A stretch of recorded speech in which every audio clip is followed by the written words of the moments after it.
Okay. All right. So today I'd like to welcome Alex Floro. Alex is an experienced PMO leader with over 35 years of experience, mostly across finance and telco. Alex is really very passionate about performance improvement and leading teams both in a business context and in a sporting context too. And I'm very keen to hear a little bit more about the parallels between those two worlds. She's based here in Sydney, Australia, and I'm delighted she's agreed to be part of the PMO Masterclass series. So without further ado, then, Alex, welcome to the podcast. And why don't we start at the beginning? Really keen to understand what got you interested in PMO and where it all started for you. Yeah, well, so I guess before PMO, I've been in project delivery for 25 years, as you mentioned.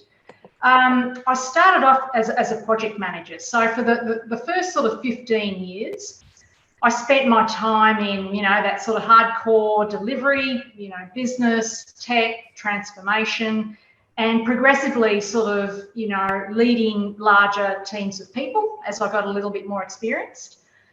And I guess it was a little bit of an accident getting into project management. So in a previous life, I had another career. So into project management and really enjoyed the fact that, it was just working with teams of people and different mindsets and different challenges and coming up with a solution and really sort of gathering as a team to go on a journey and deliver stuff. So 15 years of that. And I guess through that sort of delivery experience, the day-to-day of how can I work more effectively? How can the team deliver something a little bit more quickly? We've got constraints with whether it's budget or resources or risks, etc. And always trying to sort of think, how better can I do this? And so 15 years of that sort of experience, and it was actually pointed out by a leader where I was working at the time, and they were looking for someone to head up. It was a PMO with a decent sized portfolio, and a team that had been together for the best part of 10 years. They had very, very specific ways of doing stuff. And so just that opportunity, I thought, sure, I've done the delivery thing and, with a passion for performance improvement and just doing things a little bit smarter. I guess I applied some of that sort of those principles in a new environment, sort of really tapping into the know-how of the PMO people that were specialists. They had dealt with specific, delivery people for many years. And sort of, so benchmarking stuff that was working well and then looking for opportunities to improve. And so, the journey really in the last 10 years has been, okay, we're adaptive, we're listening, we're partnering. How can we improve? How can we enable, the delivery community to sort of do more with less? Yeah. You gave a little wry smile when you talked about that first PMO role, and you said how they've been together as a group for quite a long time. Can you talk more about that? What was that was obviously triggered something in you that gave you a memory either good or not so good?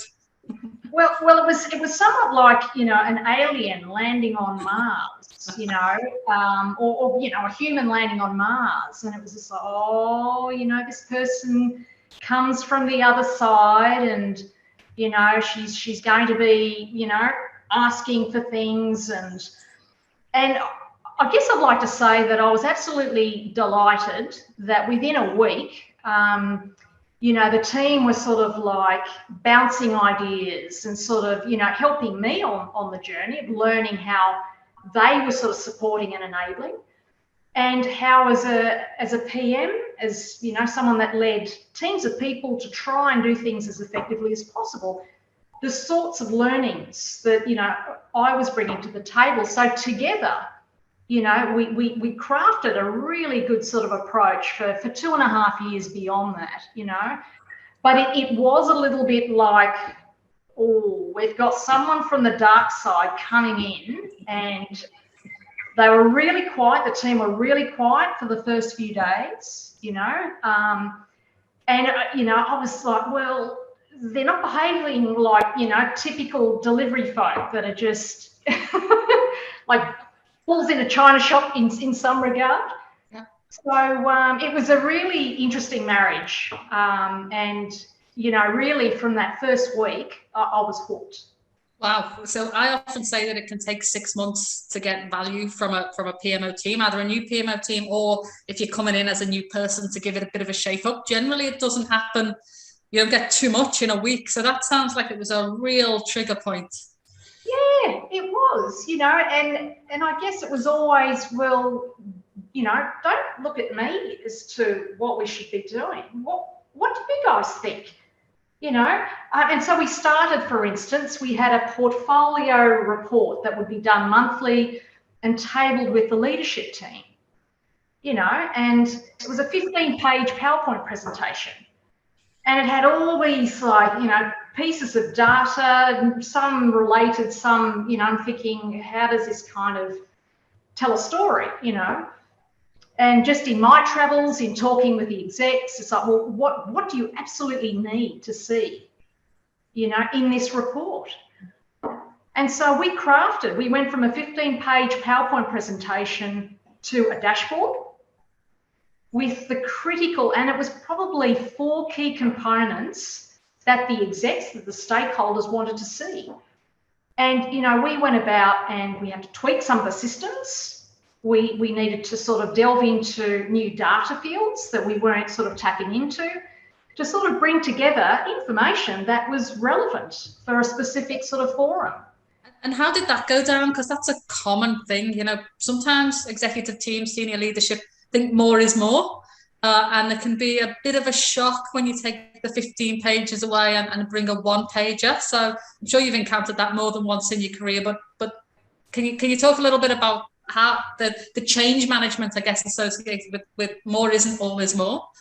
Well, I think the execs had already been taken on the lean journey. So it was in a life cycle where it was a large bank and they were pivoting to sort of like agile and lean sort of practices. And so the dashboard concept was new, but I thought, hey, let's just modernize. Let's just get with the same sort of discussion and language. Yeah. And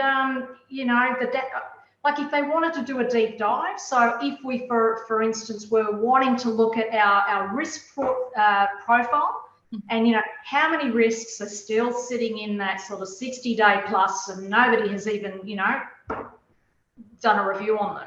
Well, we would, do a deep dive in a specific sort of, focus area. So I guess there was already momentum when the dashboard was presented. And I kind of sort of gave them a heads up. You know what, we're looking at the moment at transforming this sort of status report into a dashboard format, and it's going to have X, Y, and Z. So it was a slow introduction, but it was accepted with open arms. So yeah, it was good. Fantastic. I want to jump back for a second, if I may, because you used a phrase a minute ago that really captured me. You said that after that first week in that new PMO team, you were hooked. You used the word hooked. I felt hooked as well when I first went into the PMO. I kind of felt I'd had all of these skills, delivery, business analysis, but I found a place in the world, my place in the world in PMO. It sounds like you've kind of had a similar awakening. What was it about the experience that hooked you? You'd obviously been quite a high-performing delivery manager. Mm-hmm. You've landed on Mars, to use your words. Now you want to stay on Mars. Why are you staying on Mars? Well, there's so much opportunity for improvement. It was a great team of people, even though they were a little bit apprehensive as to this sort of Martian that landed. I was accepted, and we got on like a house on fire pretty quickly. So where there's opportunity, where you can add value, and some of those opportunities were low hanging fruit. Others were sort of more of a longer piece that needed to be sort of, scoped and established. But yeah, it was the opportunity. Yeah, fantastic. So lots of opportunities usually stem from lots of challenges. So what would you rate as really the things you see time and again? What are the common challenges that you would expect to face going into either a new setup or moving into a new role? Yeah, I think earlier on in my PMO career, the function was completely misunderstood. Oh, we've got resources that are going to come to our project meetings and take minutes. Fabulous. Yeah, just misunderstood.